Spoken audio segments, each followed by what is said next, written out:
الحمد لله وحده وكفى وسلام على عباده الذين اصطفى أما بعد فأعوذ بالله من الشيطان الرجيم بسم الله الرحمن الرحيم وبشر الصابرين الذين إذا أصابتهم مصيبة قالوا إنا لله وإنا إليه راجعون أولئك عليهم صلوات من ربهم ورحمة وأولئك هم المهتدون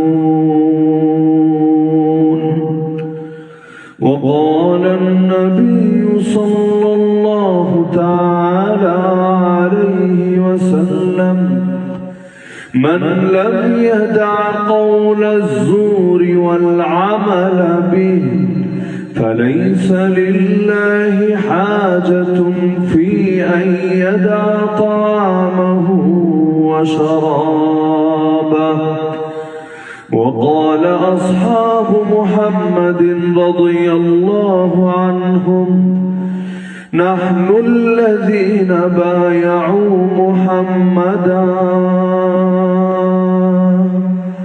على الجهاد ما بقينا أبدا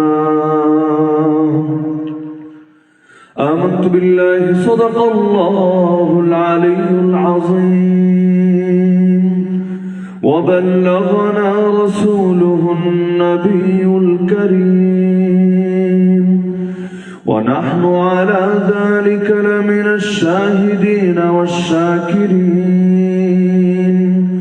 والعاقبة للمؤمنين والمتقين والمجاهدين والحمد لله رب العالمين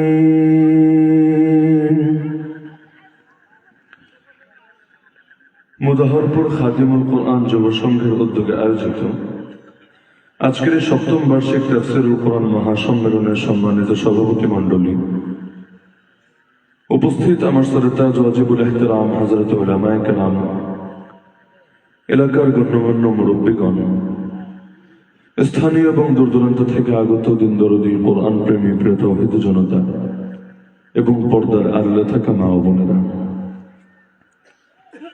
আলহামদুলিল্লাহ এতক্ষণ পর্যন্ত কোরআন ও সুন্নাহর আলোকে অত্যন্ত গুরুত্বপূর্ণ আলোচনা করছিলেন আজকের মাহফিলের গুরুত্বপূর্ণ মেহমান হযরত মাওলানা মাহমুদুল হক বাহার সাহেব। আল্লাহ তাআলা তার ইলমে, আমলে, হায়াতে, পরিবারে বরকত দান করুন। আমাদের সবাইকে তার উত্তম পরামর্শ ও দিক নির্দেশনাগুলোকে নিজেদের জীবনে আমলে পরিণত করার তৌফিক দান করুন। তো যেহেতু যুব সংঘের মাহফিল, বিশেষভাবে যুবকদেরকে এবং ব্যাপকভাবে সবাইকে মৌলিক একটা বিষয়ের উপরে বার্তা দিয়ে আলোচনার ইতি টানবো ইনশাআল্লাহ। বর্তমান জামানায় অধিকাংশ মানুষই একটা বিষয় নিয়ে পেরেশান যে হুজুর কোনটা গুনাহ তা তো বুঝি, কিন্তু বোঝার পরও নিজেকে গুনাহ থেকে বাঁচাতে পারি না। নিজের চোখের সামনে দেখতে পাচ্ছি যে নিজেকে ধীরে ধীরে জাহান্নামের দিকে ঠেলে দিচ্ছি, কিন্তু যতই চেষ্টা করি, যতই মেহনত করি, শক্তি পাই না নিজের নফসকে হারানোর ক্ষেত্রে, শয়তানকে পরাজিত করার ক্ষেত্রে। উল্টো বারবার হেরেই যেতে থাকি, পরাজিত হতেই থাকে নিজের নফস শয়তানের কাছে। তো দুনিয়াতে যে কোনো যুদ্ধ করার জন্য প্রধানতম একটা জরুরি বিষয় হলো আপনাকে পর্যাপ্ত প্রস্তুতি নিয়ে তবেই যুদ্ধে নামতে হবে। যুদ্ধ করতে গেলে অস্ত্র আপনার হাতেও লাগবে। যদি আপনি হন নিরস্ত্র আর আপনার প্রতিপক্ষ হয় অস্ত্রের অধিকারী, তাহলে ওরাই আপনাকে মারবে, এটা স্বাভাবিক। পার্শ্ববর্তী মিয়ানমারে দেখেন, দীর্ঘকাল মানে ওদের জন্মলগ্ন থেকে শুরু করে মাঝখানের অল্প কিছু বছর বাদ দিলে চিরকালই আর্মি দেশটাকে শাসন করেছে। কোন নির্বাচিত গণতান্ত্রিক শাসক না, সাধারণ মানুষ মজলুম হয়েছে, কিছুই তাদের করার ছিল না। কিন্তু এখন উল্টো মার খেতে খেতে হালত এমন হয়েছে, ছাইরা দেমা কাইন্দা বেচে অবস্থা। কই যাবে, কই গিয়ে আশ্রয় নেবে? এমনকি অতীতে রোহিঙ্গাদেরকে মেরে মেরে যে বাংলাদেশে আসতে বাধ্য করেছে, এখন দলে দলে নিজেরাই বর্ডার ক্লোজ করে ওই বাংলাদেশে এসে অসহায় আত্মসমর্পণ করছে। এমনকি ওরাও জানে দেশে আবার ফিরে গেলে ফাঁসি হবে, ওদেরকে সামরিক আইনে ফাঁসি দেওয়া হবে। এখন না পারছে ফিরে যেতে, না পারছে এখানে থাকতে। তো এই হালত হলো কেন? কারণ অতীতে শুধু মেরেছে, জাতি মায়ের খেয়েছে, কিন্তু যখন দেয়ালে পিঠ ঠেকে গেছে বুঝতে পেরেছে না, আরে আর কত জুলুম সইব, এবার কিছু একটা করতে হবে, ডু অর ডাই, হয়তো করতে হবে না হলে মরতে হবে। তো যখন দেখলো চোখের সামনে মা বোনের ইজ্জত শেষ হয়ে যাচ্ছে, সম্পদগুলো যখন মনে চায় যেভাবে মনে চায় আত্মসাৎ করে ফেলছে, এই জীবনের কোনো দাম নাই, ইজ্জত নাই, নিরাপত্তা নাই, কিছুই নাই, তখন সকলে মিলে বিদ্রোহী হয়ে গেল। এখন দেখা যাচ্ছে আর্মির সংখ্যা 1.5 লাখ আর বিদ্রোহীর সংখ্যা হয়ে গেছে 2 লাখ প্লাস। তার মানে দেশের সামরিক বাহিনীর চাইতে বিদ্রোহীদের সংখ্যা বেশি। আবার সকলের হাতে হাতে দামি দামি অস্ত্র। কে দিচ্ছে অস্ত্র? পেছনে আছে চীন। যেই চীন সামরিক বাহিনীরে পালে, একই চীন আবার বিদ্রোহী পালে। যে তোদের যেই দলে যেতে না কেন, আমি তো আছি সবার সাথে, আমারে বাদ দিয়ে তো আর কিছু করতে পারবে না। তো যে যার নুন খায় সে তার গুণ গায়। 2 দলরে নুন খাওয়ালাম, এখন হাত থাকতে মুখে কি, তোরা লাগ, যে টিকবি তার সঙ্গে আমি আছি ইনশাআল্লাহ। তো এখন দুনিয়াতে এই সামরিক লড়াইয়ের ক্ষেত্রে যেমন অস্ত্র লাগে, অস্ত্র ছাড়া লড়াই করা যায় না, একইভাবে নফস আর শয়তানের বিরুদ্ধে আমাদের যে অনন্তকালীন যুদ্ধ, এই যুদ্ধে অস্ত্র লাগবে। অস্ত্র না হলে নফস আর শয়তানকে হারাবো কিভাবে? ওদেরকে তো আল্লাহ অনেক অস্ত্র দিয়েছেন। যেমন শয়তানের একটা অস্ত্র হলো, সে আপনার রগে রগে, রক্তে রক্তে চলতে পারে। ইন্না শাইতানা ইয়াজরি মিন ইবনি আদম মাজরাদ দাম। আল্লাহ রাসূলই বলেছেন, শয়তানকে আল্লাহ এই ঢিল দিয়েছেন, সে মানুষের রক্তের সঙ্গে মিশে মিশে প্রবাহিত হতে পারে। তো সে তো তার অস্ত্র নিয়ে যুদ্ধে নেমে পড়েছে, আমারও তো অস্ত্র লাগবে। কিন্তু কোন অস্ত্র? যদি ঢাল নেন, তীর নেন, তরবারি নেন, ক্লাশিনকভ নেন, এগুলো দিয়ে, অ্যাসল্ট রাইফেল দিয়ে, কামান দিয়ে, মাইন দিয়ে আপনি তো আর এই নফস আর শয়তানের মোকাবেলা করতে পারবেন না। তাহলে এর জন্য অস্ত্র লাগবে, অদৃশ্য অস্ত্র। এরাও যেমন অদৃশ্য, এদের মোকাবেলায় যে অস্ত্র ব্যবহার করব সেই অস্ত্র অদৃশ্য অস্ত্র। সেই অস্ত্র কি? আজকে শুধু 4টা অস্ত্রের উপর সামান্য কিছু আলোকপাত করব, এবং প্রত্যেকের প্রতি, বিশেষভাবে যুবক ভাইদের প্রতি আহ্বান থাকবে, এই অস্ত্রগুলোকে প্রত্যেকে নিজের হাতে তুলে নেন, যাতে করে এগুলো দিয়ে নফস আর শয়তানকে হারাতে পারেন, এই যুদ্ধে বিজয় ছিনিয়ে আনতে পারে। তো অস্ত্রগুলো ধারণ করবেন তো সকলে ইনশাআল্লাহ। 1 নম্বর অস্ত্রের নাম হলো রোজা। রোজাকে আল্লাহ তাআলা অস্ত্র হিসাবে ঘোষণা করে দিয়েছেন। হাদিসের মধ্যে রাসূল জানান, আসিয়ামু জুন্নাহ, রোজা হলো ঢাল। ঢালের কাজ কি? প্রতিপক্ষ যখন তরবারি দিয়ে, তীর দিয়ে, বর্ষা দিয়ে আঘাত করে, হাতে ঢাল থাকলে ঢালটা এভাবে উঁচিয়ে ধরলে আঘাতটা শরীরে না লেগে সেই ঢালের মধ্যে লাগে। তো আল্লাহ রাসূল রোজাকে ঢাল বলেছেন। মানে কি? যে নফস আর শয়তান যে তীর ছুড়বে, বর্ষা ছুড়বে, তরবারির আঘাত আনবে, তোমার হাতে যদি ঢাল থাকে তাহলে তুমি এর দ্বারা নিজের ঈমানকে হেফাজত করতে পারবে। কারণ শরীরের মধ্যে আঘাত লাগলে জান যায়, দিলের মধ্যে আঘাত লাগলে ঈমান যায়। এখন শরীরকে বাঁচানোর জন্য যেমন ফিকির করা লাগে, যেমন আল্লাহ রাসূল সাল্লাল্লাহু আলাইহি ওয়াসাল্লামের জামানায় এক নারী নিজের দুগ্ধপোষ্য শিশুকে এনে হাজির করলো রাসূলের সামনে। ইয়া রাসূলুল্লাহ, আমার এই দুগ্ধপোষ্য শিশুটাকে আপনার সঙ্গে নিয়ে যান। আল্লাহ রাসূল বাকারে বলে, যুদ্ধে যাচ্ছি, এই বাচ্চারে নিয়ে গিয়ে কি করব? আল্লাহ রাসূল বললেন, যুদ্ধে এই বাচ্চা কি কাজে আসবে? সেই নারী বলল, ইয়া রাসূলুল্লাহ, আমিও বুঝি যুদ্ধে সে আপনার সরাসরি কোনো উপকারে আসবে না, সে মোকাবেলা করতে পারবে না, কিন্তু ইয়া রাসূলুল্লাহ করব কি? বলেন, যারা বয়স্ক ছিল তাদেরকে তো আগেই পাঠিয়েছি, তারা আর ফিরে আসে নাই, ময়দানে শহীদ হয়ে গেছে। আমি তো নারী, চাইলো আমাকে আপনি নেবেন না, আমাকে যুদ্ধের বাহিনীতে সরাসরি অংশগ্রহণ করে মোকাবেলা করার অনুমতি আপনি দিবেন না। কিন্তু দিল তো মানে না, মন তো মানে না। আপনারা চলে যাবেন জান্নাতের বাজারে সওদা করতে, আর আমি পড়ে থাকবো একা একা ঘরের মাঝে, দ্বীনের জন্য, ইসলামের জন্য কিছুই করতে পারবো না। আমার দিল তো মানে না। তো যা ছিল তাই এনে তুলে দিলাম, যদিও জানি সে লড়াই করতে পারবে না, কিন্তু এতটুকু তো পারবে। ইয়া রাসূলুল্লাহ, আপনার কোন সাহাবীর হাতে আমার বাচ্চাটাকে তুলে দেবেন। যখন জালেম আপনার বুক লক্ষ্য করে তীর মারবে, ঢাল, এটা আমার বাচ্চা ঢাল হিসাবে কাজে দেবে। আপনার সেই সাহাবী আমার বাচ্চাটাকে আপনার বুকের সামনে পেটে ধরবে, জালেমের তীর তরবারি বর্ষা এসে আমার বাচ্চার বুকটাকে ফুরফুর করে দিয়ে যাবে, কিন্তু আমার বাচ্চার রক্তের বিনিময়ে হলেও আপনার রক্ত তো হেফাজতে থাকবে। ইয়া রাসূলুল্লাহ, দিলে বড় আশা, কিয়ামতের দিন আল্লাহকে বলবো, আল্লাহ আমি শহীদের মা, আমার দুধের বাচ্চাটাও নিজের জান কোরবান করেছিল আপনার হাবিবের জানকে হেফাজত করার জন্য। তো দুনিয়াতে ঢাল যেভাবে নিজেকে প্রোটেক্ট করে শত্রুর আঘাত থেকে, একইভাবে রোজাকেও রাসূল ঘোষণা করেছেন ঢাল বলে, এটা আপনার ঈমানকে হেফাজত করবে নফস আর শয়তানের আঘাত থেকে। যার কারণে কোরআনের যে আয়াতে রোজাকে ফরজ বলে ঘোষণা দেওয়া হয়েছে, সেই আয়াতের মধ্যে 1 নম্বর ফায়দাই বলা হয়েছে লাআল্লাকুম তাত্তাকুন, এর দ্বারা তোমরা মুত্তাকি হতে পারবে, আল্লাহওয়ালা হতে পারবে, আল্লাহর ভয় তোমাদের দিলের মধ্যে আসবে। কারণ রোজার দ্বারা এমন একটা প্রশিক্ষণ বান্দার ভেতরে হয়, যার দ্বারা তার রূহটা শক্তিশালী হয়, শরীরটা খানিকটা দুর্বল হয়। সে আল্লাহর জন্য অন্য মাসে যেটা হালাল সেটাকেও নিজের থেকে দূরে রাখে, সেটা থেকে নিজেকে বিরত রাখে। তো যে আল্লাহর আদেশে হালাল থেকেও নিজেকে দূরে রাখতে পারে, যেটা হারাম সেটা থেকে নিজেকে কতই না দূরে রাখবে। তো রোজা এটা হলো আত্মার খোরাক। শরীরের খোরাক দিলে শরীর যেমন শক্তিশালী হয়, নাকি হয় না? যেই মানের খাবার ওই মানের শক্তি। আপনি দুধ খাচ্ছেন, ডিম খাচ্ছেন, অবশ্যই এর কিছু না কিছু শক্তি আপনার ভেতরে আসবেই। একইভাবে আত্মার খোরাক হলো, খাদ্য হলো এই রোজা। এ কারণে রোজা, রমজান তো যখন আসে তখন তো রাখা লাগবেই, রাখবেন না ইনশাআল্লাহ? রমজানের রোজা না রাখলে তো জাহান্নামে জ্বলা লাগবে। এছাড়াও কিছু রোজাকে নিয়মিত আদতে পরিণত করবেন, যেমন প্রতি মাসে 3 রোজা। 1 মাসে 3 রোজা কঠিন না, কিন্তু কেউ যদি 1 মাসে 3 রোজা রাখে, আল্লাহ তাকে 30টা রোজা রাখার সওয়াব দেন। তা আরবি অনুসারে মাসে দিন কয়টা হয়? তো 29 না হলে 30, 31 তো হওয়ার সুযোগ নাই।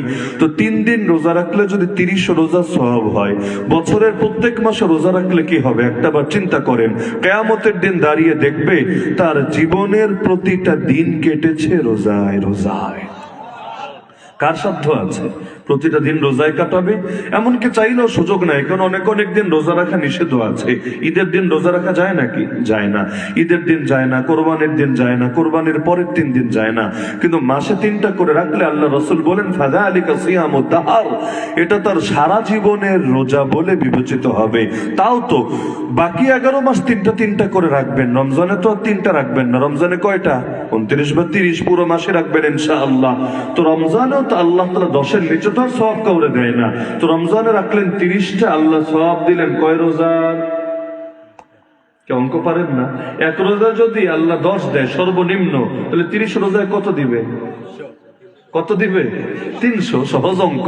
আর শাওয়ালে যদি এর সঙ্গে 6টা মিলান, শাওয়ালে 6 রোজা রাখেন না আপনারা? অনেকেই তো রাখেন। শাওয়ালে যদি 6টা মিলান, তাহলে 300 প্লাস 60 কত হয়ে গেল?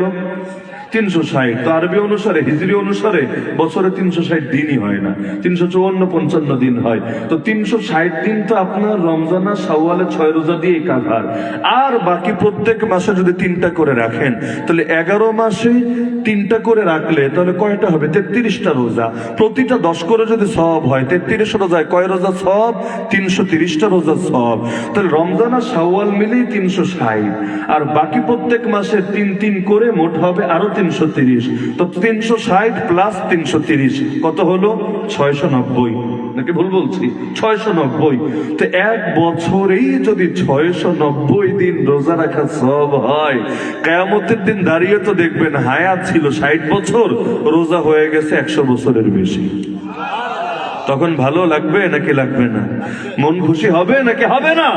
তো এই অফারটা কার হাতছাড়া করা উচিত বলেন, যে মাসে 3টা রোজা রাখবেন? কখন? যখন চাঁদ পরিপূর্ণ থাকে। আরবি হিসাবে, আরবি মানে মুহররম, সফর, রবিউল আউয়াল, রবিউল সানি। আরবিটা আপনাদের বোঝার স্বার্থে বলছি, না হলে এটাকে হিজরি বলে, হিজরি সন, হিজরি মাস। তো এখন মুহররম বলেন, সফর, রবিউল আউয়াল, রবিউল সানি। তো প্রত্যেক মাসে 13, 14, 15 কোন কোন তারিখ? 13, 14, 15 এই 3 তারিখকে আরবিতে বলে আইয়ামে বীজ, সাদা দিন। সাদা দিন মানে কি? এই 3 রাতের রাতগুলো কেমন যেন দিন। ওই সময় চাঁদ দেখবেন একেবারে পরিপূর্ণ, দেখলে খেলে দেখতেই মনে হচ্ছে পূর্ণিমা। তো এই 3 দিনের এমন বৈশিষ্ট্য যে এই 3 দিন যদি আপনি রোজা ছাড়া কাটান, খেয়াল করলে দেখবেন, আগে না করলে আগামীতে খেয়াল করেন। চিকিৎসা বিজ্ঞানও এটা বলে, এই 3 দিন মানুষের ভেতর কামোত্তেজনা, কুচাহিদা বেড়ে যায়।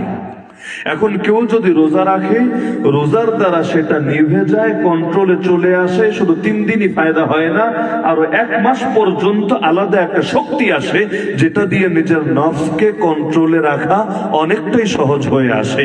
আর যদি 3 দিন রোজা না রাখে, তাহলে তার নফসের চাহিদা বেড়ে যায়। যদি নিজেকে কন্ট্রোল না করে, তার দ্বারা হারাম আর জিনা হওয়ার আশঙ্কাও দেখা দেয়। চাঁদের সাথে অনেক কিছু সম্পর্ক আছে। আল্লাহ রাসূল সাল্লাল্লাহু আলাইহি ওয়াসাল্লাম যে হিজামা করাতেন, হিজামা বুঝেন? কাপিং থেরাপি বলে এই যুগে। আগেকার লোকেরা হয়তো সিঙ্গা নামে ভালো চেনেন। সিঙ্গা তো নাম শুনেছেন আপনারা, ওই বেদেরা আইসা পিটকাইটা যে রক্ত বের করে। তো এখন আল্লাহ রাসূল সাল্লাল্লাহু আলাইহি ওয়াসাল্লামের জামানায় এটা ছিল এবং এটা সুন্নাহসম্মত চিকিৎসা। এখন আধুনিক জামানায় শিংটিং ব্যবহার করে না, কাপ আছে একগুলো, ওই কাপটা দেয়, কাপ দিয়ে প্রথমে রক্তটা এক জায়গায় এনে জমা করে, তারপর আস্তে করে ফুটা করে রক্তটা আবার কাপ টেনে বের করে নিয়ে আসে, কাপিং থেরাপি। তো এই কাপিং থেরাপি গুলো চাঁদ দেখে দেখে মাসের নির্দিষ্ট কয়েকটা দিনে যদি করে, তাহলে তারাও বলে, মেডিকেল সায়েন্টিস্ট যারা, শরীরের ভালো হয়, রোগগুলো ধীরে ধীরে বের হয়ে যায়, শরীরটা সবল হয়, দূষিত রক্ত আলাদা হয়, আর প্রয়োজনীয় রক্ত যেটা আপনার স্বাস্থ্যের জন্য উপকারী সেটা শরীরে থেকে যায়। তো চাঁদের সঙ্গে অনেক কিছুর সম্পর্ক। তো এই চাঁদের এই 3 দিনে ভেতরে কামোত্তেজনা বাড়ে, নফস আর শয়তান আপনার উপর সওয়ার হতে চায়। তো এই 3 দিন যদি 3টা গুলি মেরে দেন নফসের বুকে, শয়তানের বুকে, তাহলে পুরো মাসে নিজেকে বাঁচানো সহজ হয়ে যায়। আর উত্তম হবে যদি প্রতি সপ্তাহেও 2টা করে রোজা রাখতে পারি। প্রতি সপ্তাহে 2 দিন রোজা রাখা সুন্নত। কোন 2 দিন? যারা জানেন সবাই বলেন, কোন 2 দিন? তার মানে যারা জবাব দেয়নি জানে না, অধিকাংশ লোকে জবাব দিতে পারছে না। এটা কিন্তু দুঃখজনক। একটা মুসলিম সমাজে আমলে আমাদের ঘাটতি থাকতে পারে, আমরা আখেরি জামানার মানুষ, ফিতনার জামানার মানুষ, কিন্তু জানি না। না জানলে মানবে কিভাবে? জীবনে একবারও তো আমল করার তৌফিক হবে না। 2-1 বার যদি আমল করার সুযোগ না হয় কোনো একটা বিধানের উপর, কিয়ামতের দিন নবীর সামনে মুখ দেখাতে লজ্জা লাগবে না?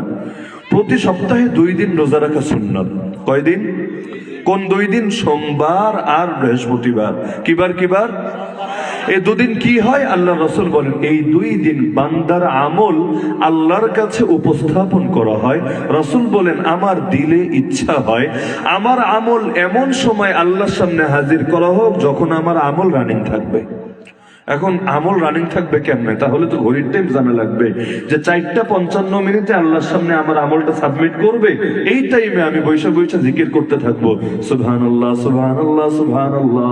এখন টাইম যদি না জানি, তাহলে কোন টাইমে আমার আমল দেখাচ্ছে এটা আমি টের পাবো কেমনে? এখন সারাদিন কি সব বন্ধ রাখা সম্ভব? যে আজকে বাথরুম করব না, খাবো না, ঘুমাবো না, প্রতি মুহূর্তে বৈশা বৈশা জিকির করব, না হলে তেলাওয়াত করব, না হলে নামাজ পড়বো? এটা সম্ভব? আমাদের পক্ষে অন্তত সম্ভব না। আমাদের বিভিন্ন ওজর আছে, বিভিন্ন জরুরত আছে, আমাদের এগুলো করা লাগবেই লাগবে। কোন টাইমে না কোন টাইমে আমল দিয়া বসে, ওই টাইমে কি নেক আমলে থাকি না গুনাহে থাকি, ভালো কিছু করি না মন্দ কিছু করি, উদাসীনতা আর অলসতায় থাকি নাকি কোনো অ্যাক্টিভিটিসই আমার চলতে থাকে, জিনিসটা নিশ্চিত করব কিভাবে? তো রোজা হলো এমন একটা আমল, সুবহে সাদেক থেকে নিয়ে সূর্যাস্ত পর্যন্ত প্রতিটা মুহূর্তেই যার সওয়াব লেখা হতে থাকে।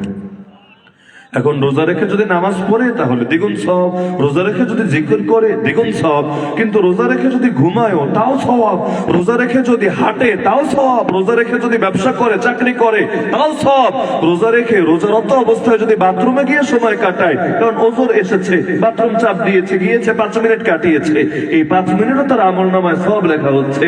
কারণ রোজা নামক আমলটা তো রানিং আছে, রোজা তো ভাঙে নাই, রোজা তো সে শেষ করে নাই। রোজা যতক্ষণ ইফতার না করবে ততক্ষণ পর্যন্ত আমলে সব লেখা হতে থাকবে। তাহলে এখন যেই কয়টা বাজে আমল হাজির করুক, সকাল 10টায়, বিকাল 4টায়, দুপুর 2টায়, যেই কয়টায় আল্লাহর সামনে আমল হাজির করুক, তখন আমার আমল রানিং নাকি রানিং না? রানিং নাকি রানিং না? তো আল্লাহ রসুল বলেন আমার এটাই মনে চায় যে আমার আমলটা আল্লাহর সামনে এমন সময় উপস্থাপন করা হবে, আল্লাহ দেখবে কি রে আমার বান্দা দেখি এখনো আমলে ডুবে আছে।